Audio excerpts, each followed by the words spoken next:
Okay, welcome to the Omnichallenge Podcast, where in each episode we explore the ever-changing omnichannel landscape through the lens of marketers, retailers, and brands. I'm Vanessa Horwell, and I'm joined by co-host Tim Mason, author of Omnichannel Retail, How to Build Winning Stores in a Digital World, and the CEO of Eagle Eye. Hi, Tim. Welcome back. It's great to see you again. Hi, Vanessa. How are you? I'm good. I'm excited about today's episode. We have a special guest who I'll introduce in a minute. In today's episode, we're going to talk about, among other things, transforming marketing through customer data and personalization. It might bear a little bit of a buzzword, but it's a topic that's been on marketers' minds and in their strategies for a long time. And it's a topic that's close to Matt Atkinson, who, as I said, is our guest today. Matt has a long-standing career as a CEO and Chief Customer Officer of some very well-known companies. Some of his former roles include Chief Customer and Member Officer, Member Officer of the UK's Co-op, CMO Group Marketing and Chief Digital Officer of Tesco, and the Global CEO of Havas Euro RSCG. I hope I got all of that right. I know there's more there. It's a pleasure. You did. Good. It's a pleasure to have you here, and thank you very much for joining us. No problem. Nice to be here. I understand that you and Tim go back quite a way from the Tesco days. You know each other personally and professionally. So I wanted to start there and have you tell us about your career, how you got started in marketing, and also your approach, because I pulled a statement from your LinkedIn profile, your approach to transforming businesses through using purpose, product, data, and technology. So I'm going to pass it over to you now. Yeah, no, well, I'll try and do it shortly. I started out like, and it's probably an interesting sort of segue into my professional career. I'm a scientist by background. So I started as a medic and converted my degree to medical biochemistry. And I'll come back to that because I started my career at Procter & Gamble. Okay. And then transitioned from the world of P&G into the world of kind of professional services. And in the professional services world, I spent most of my career at that sort of apex of data, insight, proposition, and creativity. That's and that's a beautiful kind of world. Yeah, and I think that I think the modern skill of marketers is a kind of blend of art and science. So you have to kind of find a way to fuse the two things, do a lot of experimentation, and work out the things that work. But really, my main career was sort of half in that world of professional services, and kind of interesting, which is where Tim and I originally started working together on sort of what I would describe as big kind of customer programs. Mm-hmm. So not so much in the world of kind of advertising and marketing, much more in the world of data, CRM, digital sort of technology. And that's how I Don't forget direct mail. Don't forget direct mail, Matt. You know, you can't get away from the fact that's where you started, mate. Yeah, and I would argue that those skills, direct marketing skills, are the ones that are sort of so super relevant to today. And I'm sure we'll come back to it because they're about addressable audience. You know, mm-hmm. How do you make what you're doing relevant to the individual? And how do you use those skills that have been, you know, you go way back. They were all about how do you take what you have to offer and make it individually relevant. And that's where Tim and I started. And I'm pleased to say that direct mail work that we did 20 years ago is still outperforming the market. It's called the quarterly mailing. And I think it probably, I mean, Tim might correct me, and I'm sure others who might be watching this podcast or listening to it or watching the video at some point will do. But that piece of direct mail that goes to millions and millions of Club Card customers was at its time one of the most massive innovations in the marketplace because it was mass personalisation. Still generates massive, significant returns, and that ultimately was kind of where Tim and I and our journey started together. And Tim very kindly persuaded me to then transition from that world into the world of Tesco. And then the last 10, 12 years have been applying some of the things that I learned in the first 10 into that world. So I hope that sort of gives you a sense of how I ended up on the other side of the fence, so to speak. Well, let's talk about then, that's a good segue, because you've also worked within the agency world and understand that that's where I think the relationship that you established with Tim started. Yeah. And as a marketer, it's different in many respects to working directly with a retail brand. Tell us about sort of the good and maybe not so good parts of agency land versus, working within the sort of grocery or retail world. Yeah, sure. I mean, Tim and I would argue that we have the best days in the agency world, because, on occasions we might even have been able to get out for lunch on a Friday. Whereas if you look at that world today, that just doesn't happen anymore. Yeah. So, I mean, I think the best bits of being in the agency world, it's probably worth characterizing it. The bit that I was in was very sort of large scale programs, delivering kind of end-to-end things that have a lot of complexity to them, was the variety. So you tended to be doing that at scale for lots of different clients. So one week I might be with Tim at Tesco, and then the following day I might be at Barclays, and the following day I might be at EasyJet, and then the following day I might be at Mini, and those were the brands that I was working with. So that idea that you could be solving and working on that kind of diversity and making a real difference is what made the sort of agency landscape really interesting and kind of stimulating for somebody like me, like that variety of complexity. The downside really is all about the nature of the relationship with the client that you're serving. So if you're working with someone like Tim, you're lucky because you had a great client who really valued what you were trying to do and encouraged the kind of creativity and application of that into the business environment. So the upsides were very much diversity and the quality of relationships. I think the downside, and increasingly the downside, is that we used to be very much at the top table, involved and integrated into big parts of the decision-making process. And I think that probably over the last decade, that seat's been lost a bit. And the rise of procurement, also clients have started to do a lot of what we used to do, insourcing, integration of those kind of core capabilities. So I think, the downside is increasingly quite a transactional relationship between the client and the provider of those services. But I think, the upside of being on the client side increasingly is that you are much more diversely addressing some of the large scale problems that you may not necessarily have had visibility on the agency side. Right. So what you tended to be doing on the agency side was addressing one part of a client's problems. Whereas as you go into the chief customer's role, the chief customer's role these days is so diverse, proposition development, corporate affairs, loyalty. Do you know what I mean? There's a very broad spectrum of things that you tend to be working on. So it's an interesting job increasingly to be doing in the world that we're talking about today. You make an interesting point. Sorry, Vanessa. You make an interesting point in there, Matt, where you mentioned and moved on procurement. Sort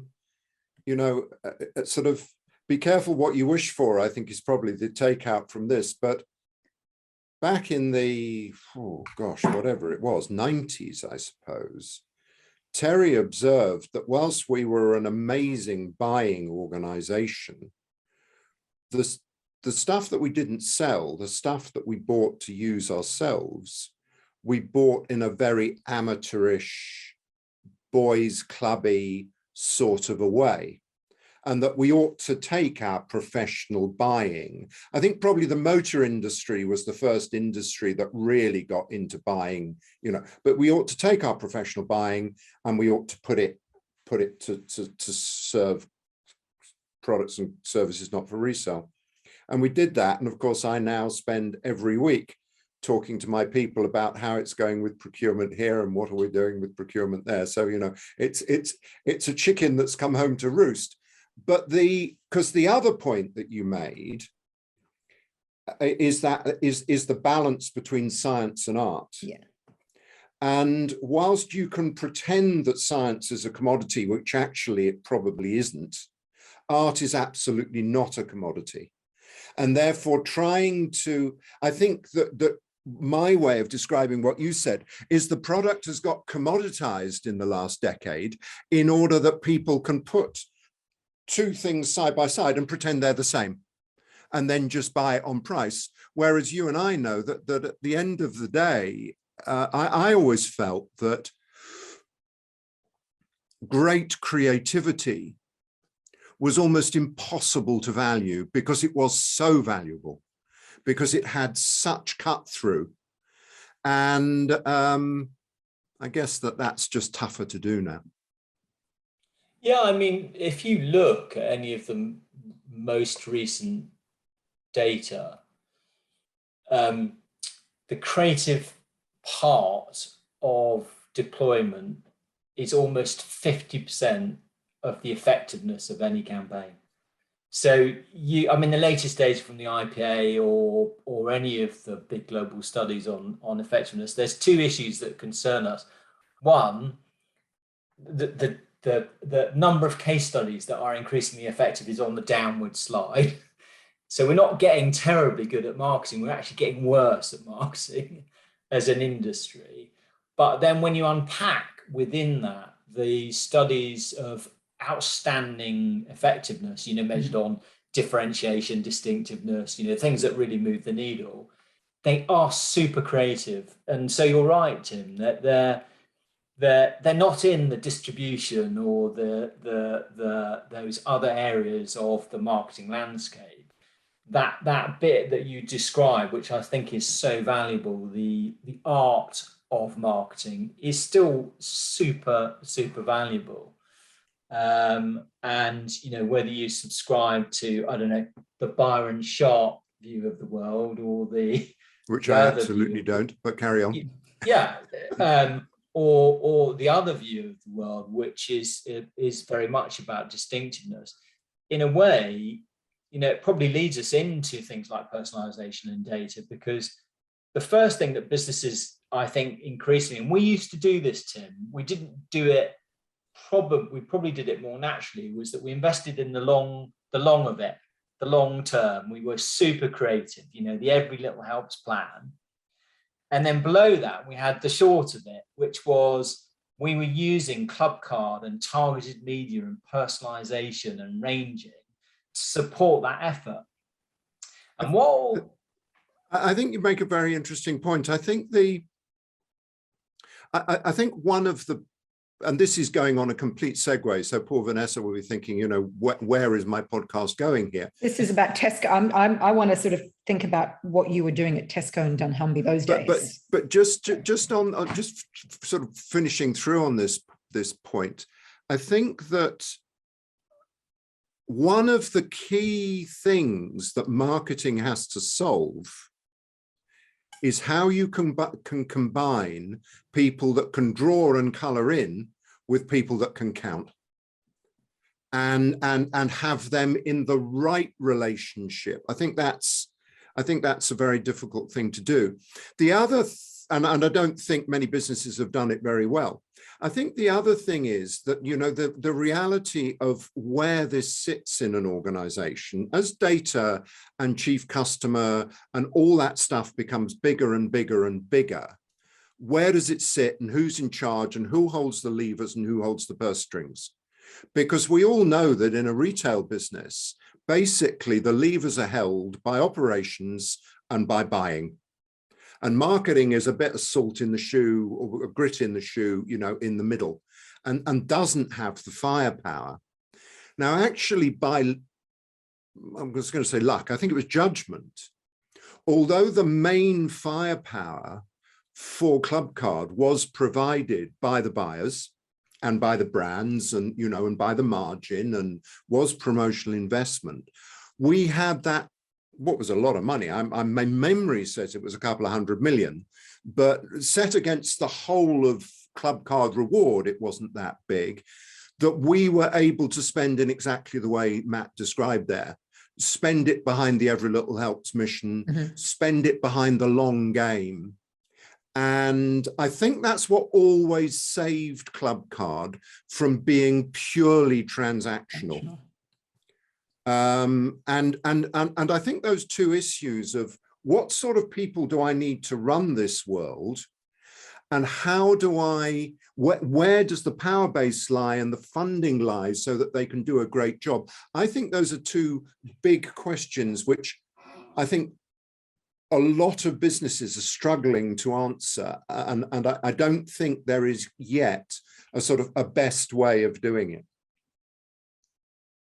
We talked about that on an earlier episode, and we also touched on sort of the emotional drivers versus the transactional drivers as you were developing the Clubcard program. So I just want to get us back into a bit of your background, Matt, in your, I want to call them complementary roles, because you were at Tesco, as you had multiple roles at Tesco, and you were also, I think, on the board of dunnhumby at the same time. So now understanding that your data, is sort of married to your creative side, tell us what was exciting about your time there. What did you see in terms of how that program evolved, and just more about your experience there as a marketer and a data scientist? Yeah, so I think in many senses, Tesco was the best of everything. If your skill set was obsessing about customers and then being in a scale business, having the capability to really add value to those customers in a variety of different ways. So at one level, you were able to create really distinctive programs and products and services at real scale. So, you were able to do things that really matter for customers that they value, and to do it at real speed and scale. And then on the other side, you're able to leverage the data and insight that comes out of something like Clubcard and the relationship that we had with dunnhumby to add value to all aspects of the retail landscape. So for brands, you can enable them to understand the customer and interrogate that data and insight. As Tim said, for the Clubcard holder, you can personalize everything that something like Tesco has to offer, and make edit choice. Too much choice is not a good thing for the consumer. You can present and curate that choice in a very deliberate way. And then for the operation and commercial, you can improve the way that they range, the way that they buy. So for me, Tesco was the sort of perfect mixture of all of those things in one place, in an organization that really valued that skill, capability, mentality, and mindset. And I do think the cultural part of it is also really important, because you either value data and insight and customer and what you can get from those assets, or sometimes you can find yourself, I saw this as a when I was in the agency world, supporting various clients, where you can be the client and people don't really value or understand what you do. So you can spend a lot of your time trying to persuade them that actually they need more of what you do. Whereas at Tesco, I never felt that was the case. I hope that answers your question. Yeah, and before we sort of move on to your experience at the Co-op, because I think you were there for almost 8 years, thinking back to your time at Tesco, what we were talking about here is transforming marketing through customer data and personalization. And I think if you think about the company's performance and think about, what was happening in terms of customer data in those early days, early decade, Yeah. early 2012, how do you think you were performing maybe compared to other grocery chains or other big retailers? Sort of, I call that, even though, we've been collecting customer data for a long time, I look at sort of the early aughts or early 2010s as really the beginning when we had more of a mobile infrastructure and we had smartphones. And I think that marketers just got a lot more sophisticated with using data. Yeah, so I think there's probably two parts to this. Obviously, Tim, we were there together, so Tim knows a lot about this. I think we'd been probably for a decade the leaders in kind of analog application of data, and were leveraging quite a bit of that data into Tesco.com and into ranging and probably back office, but we were a bit behind the curve on digital club card is probably the easiest way of thinking about it, which is how do you unlock that data across the customer experience into kind of modern applications, so into an app or into intelligent search on a website.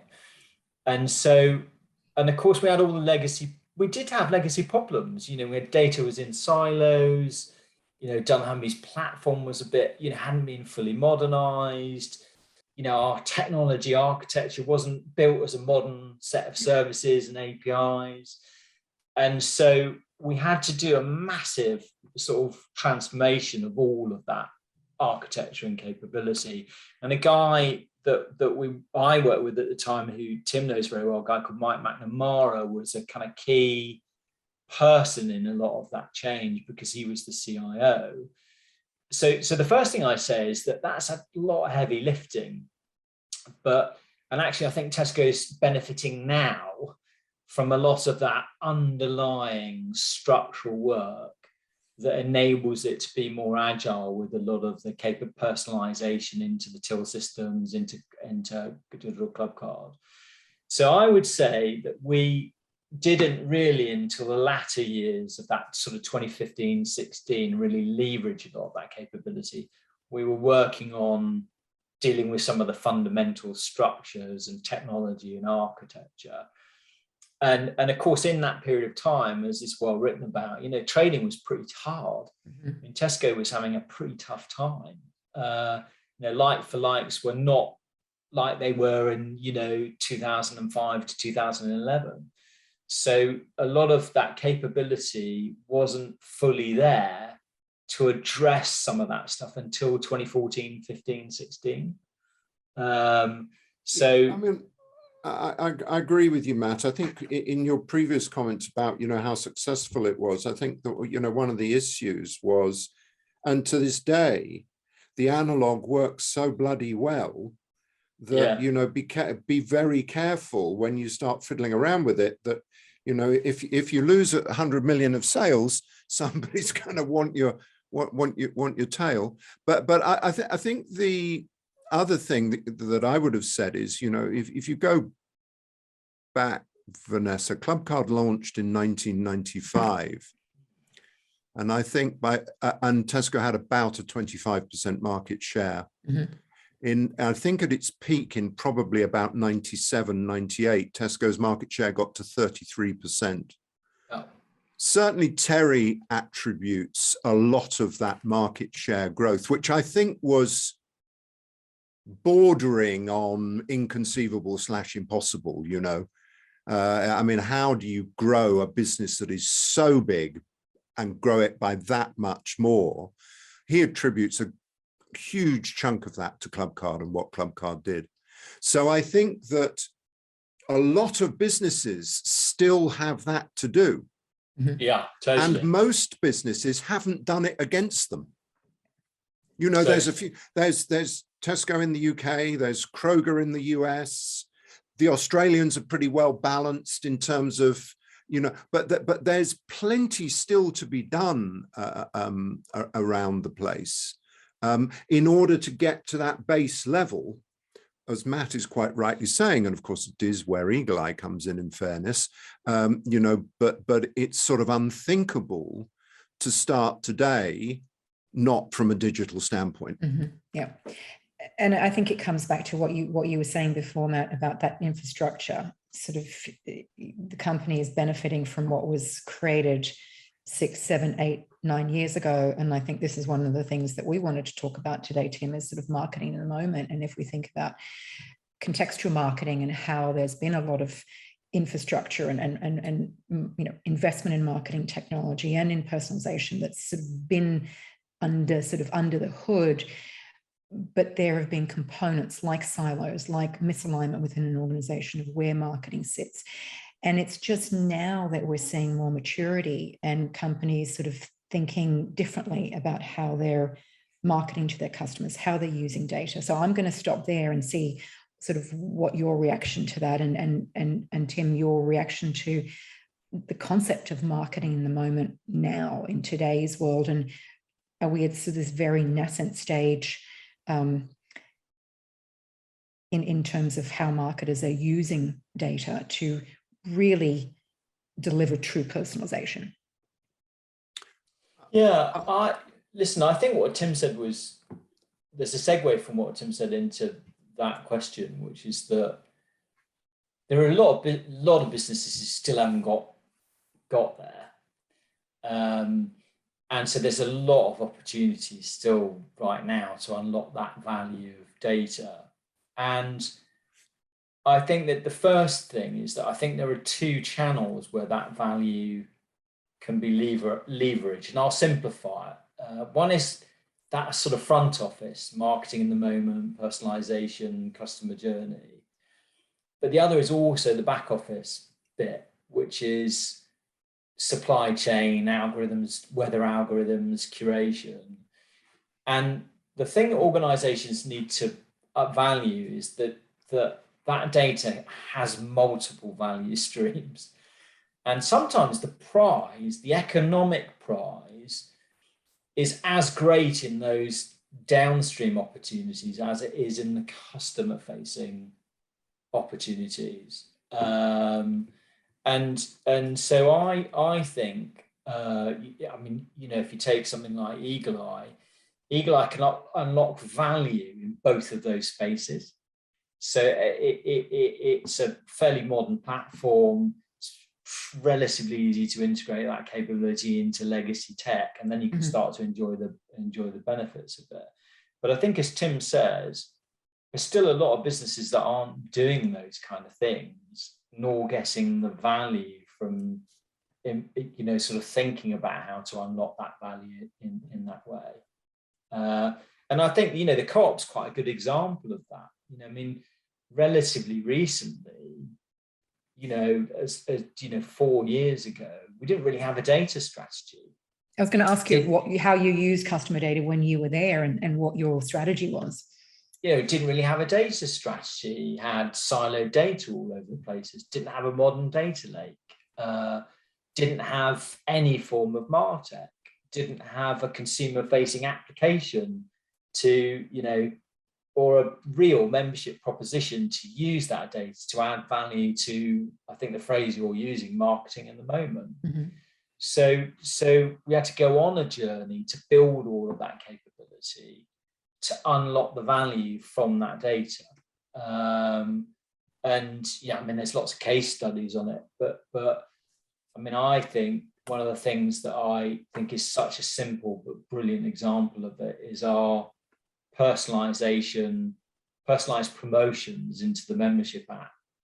Again, you think sounds like a relatively straightforward and simple thing, but an algorithm taking your recency and your category purchase and then presenting you with personalized offers in the app. You only choose 2 of them, and then it gets to use them on your missions that week.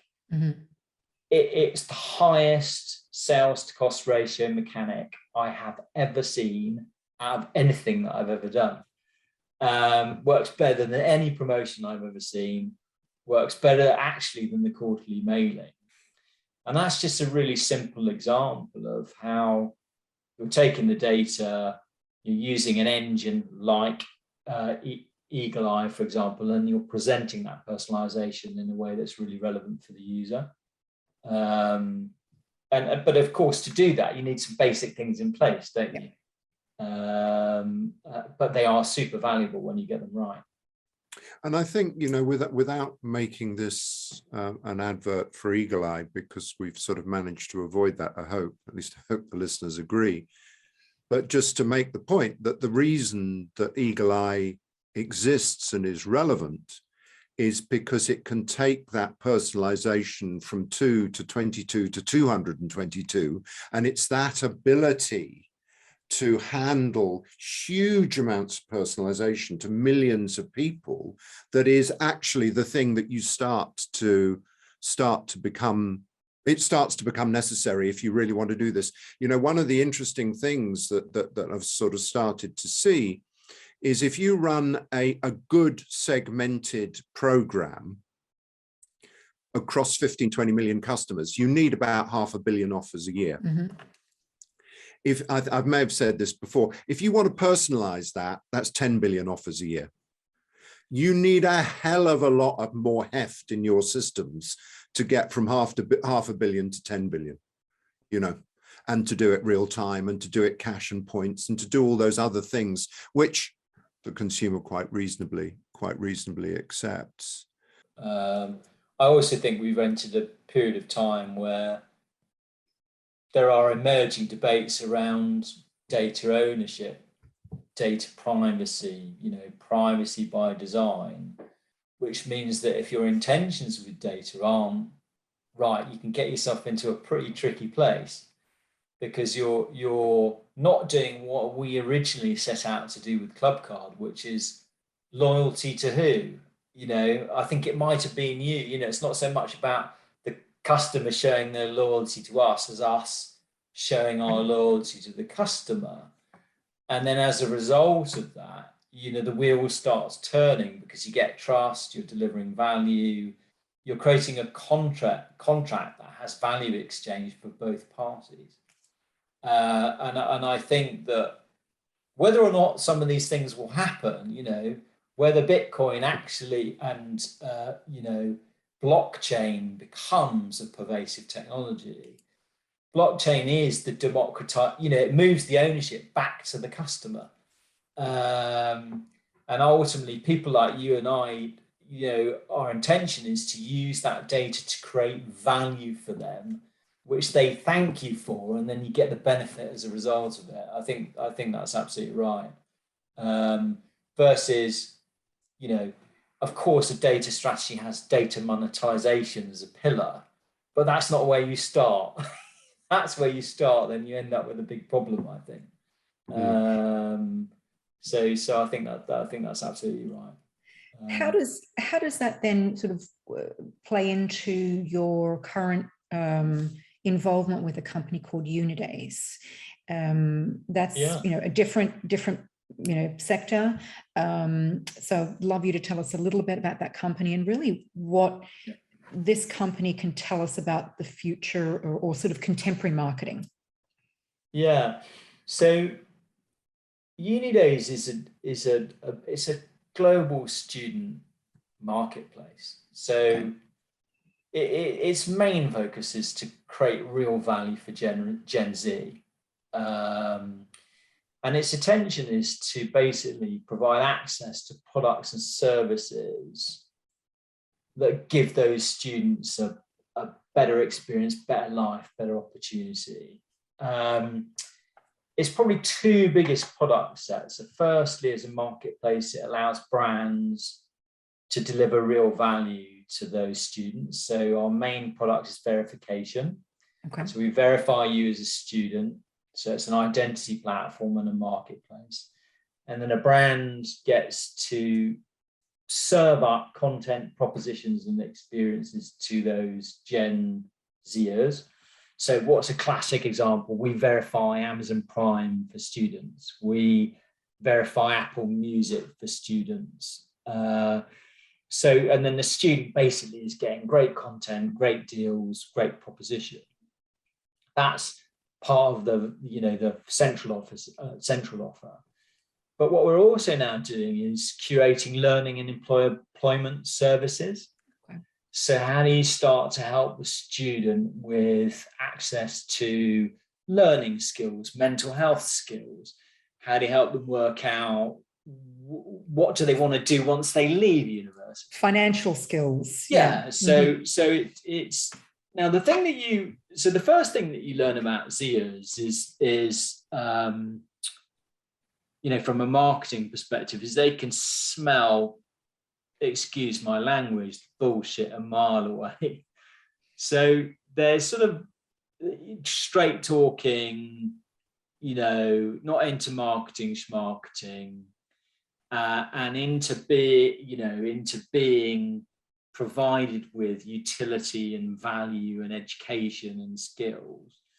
So the thing that we try to do at Uni Days is to serve up that kind of practical added value, and to not complicate things too much, and to not obsess about the frills, right, but to really think about how we deliver practical value to them, and in an authentic way.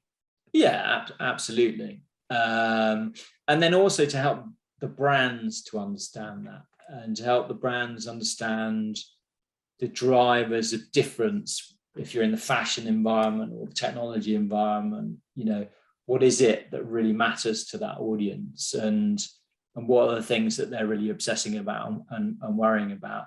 I mean, the one value of Uni Days is, who you're really marketing to. You can understand what's the difference between a first year and a second year and a third year and a fourth year, because you can understand their psychology, and then you can really leverage the experience, the platform, the proposition to meet their needs. But so it's a very good example, as Tim would say, of segments, personalisation, and journeys at scale. We've got about 20 million students on the platform.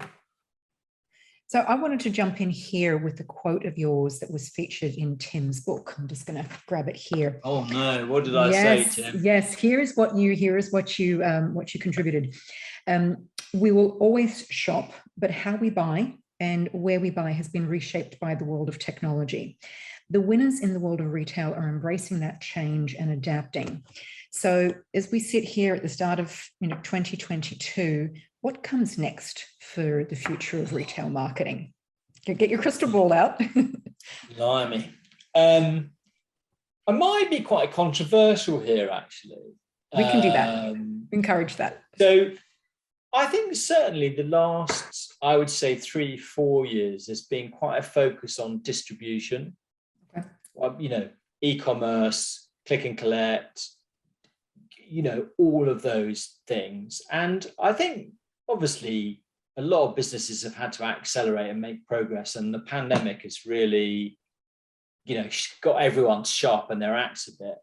And a lot of businesses have got click and collect, have got the plethora of collect from store, whether it's Deliveroo or Delivery or whoever coming to. So I think the next stage is going to be shaped by some quite big forces, and I think they're much more about what it is we're making and selling, how we're making and selling it, and how we're curating it, as well as the driving forces of health and well-being. So I think there's a big thing around sustainability. I think there's a big thing around health and well-being. And I think those forces are really pushing themselves into the world of retail. And of course, data, personalization, curation are real ways that retailers can present, curate, adapt, and provide real value to those consumers. Now, the only bit that I don't, so one of my things is I think making, curation, customization, and transparency are going to be really important in the next period of time. And so I wonder whether people will start to shift away from the obsession around distribution and commerce and start to think a little bit more about those things in the next period of time. Yeah. And the other thing that I would say is that there's also increasing high fat, salt, sugar regulation, wherever we get to it on the UK, there's increasing pressure on what do we sell as retailers, and what is the impact of what we sell having on the general population and the general public. So there's quite a lot of forces, I think, that require the retailer to adapt. And I'm not entirely sure how the world of retail is really thinking about that. Yeah, I think there's two things there. There's that impact from the personal well-being of the individual. There's also the impact of the product itself from a carbon label, carbon footprint. I know we're sort of running a little low on time here. So Tim, I wanted to pass the discussion over to you to sort of really close the loop here on how the points that Matt raised, how marketing in the moment supports that when we talk about curation and we talk about understanding the consumer, that individual at a specific moment in time, in place, and how as a company, as a brand, we can really deliver something that is going to be of most value at that moment. Yeah, I come at it from a slightly different way, and I would articulate it slightly differently. But I think that Matt is absolutely right.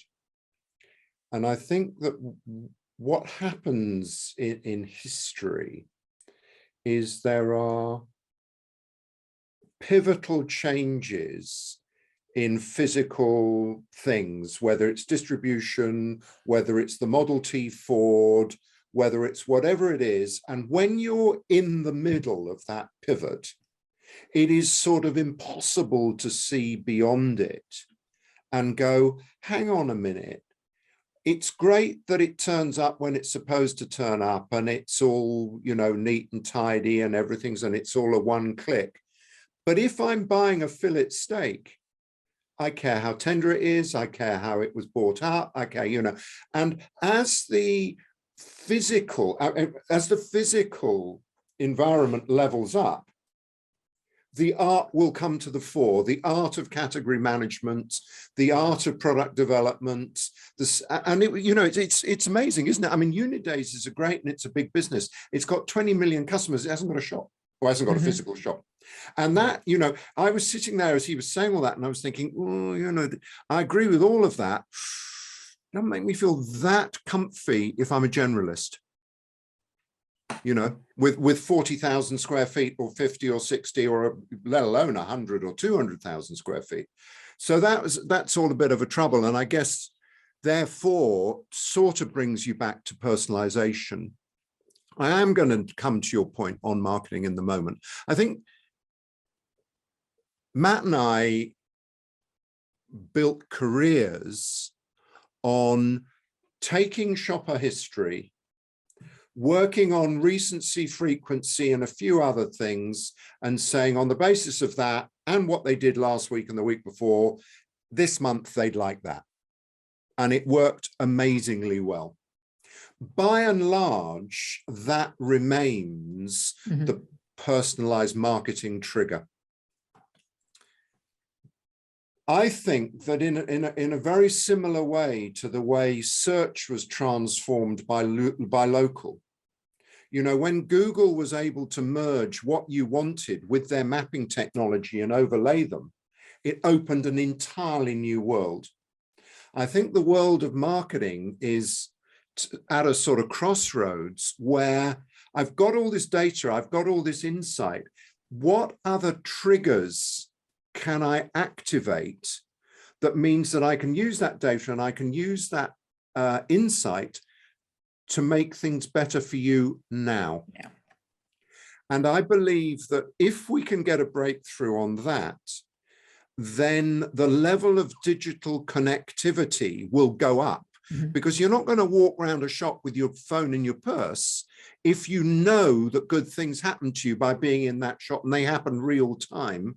Then I think you'll boost the digital connection. And then I think the whole ability to personalize, because I think one of the nets of what Matt said there is, if I've got 40,000 square feet and 30,000 SKUs, the phone needs to be working like Billio to make sure that I'm pointing you at the 200 or 300 things that actually matter to you, and helping you to screen out, which actually you're very good at yourself, but helping you to screen out the other 29,700, which are just noise.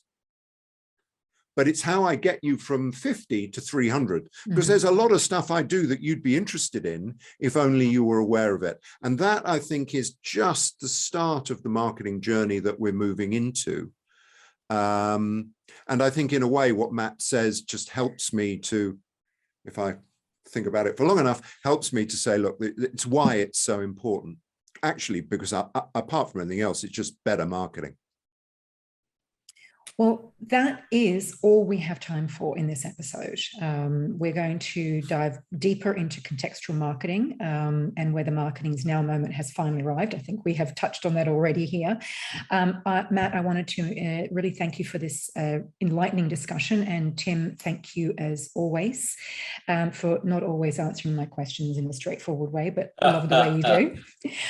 Be sure to join us for the next episode. And if you're interested in having a companion guide to this podcast series, you can enter our competition at www.eagleeye.com/book competition to win your copy of Omnichannel Retail. Thank you all for joining, and see you next time. Thank you, Vanessa. Thank you very much, Matt. It was very good of you. To follow along with each episode, you can read Omnichannel Retail, How to Build Winning Stores in a Digital World. Why not enter our competition to win a free copy by visiting www.eagleeye.com/book competition today.